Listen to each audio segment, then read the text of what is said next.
Bine v-am regăsit, dragi prieteni! Cu siguranță ați auzit de William Shakespeare, care în școala primară a avut primele lui întâlniri cu teatrul, jucând în piesele grecești sau dând o mână de ajutor la piesele cu miracolele vremii, pentru ca mai apoi să facă parte din cea mai bună trupă de actori din Londra, ale cărei piese se desfășurau atât la curtea regală, cât și pentru publicul larg.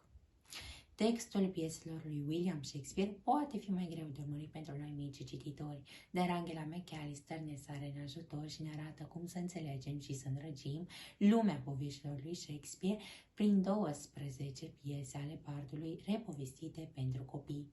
Între alegerile autorii se regăsesc atât comedii, cum ar fi Visul unei nopți de vară sau Mulți como pentru nimic, cât și tragedii, cea mai cunoscută fiind Romeo și Julieta. Probabil că vă întrebați, dar ce scop are să citesc ceva de acum sute de ani? Să știți că mesajele operelor lui William Shakespeare încă ne pot călăuzi în viață. Astfel, invidia, gelozia, lăcomia, vanitatea sau fățărnicia nu aduc nimic bun.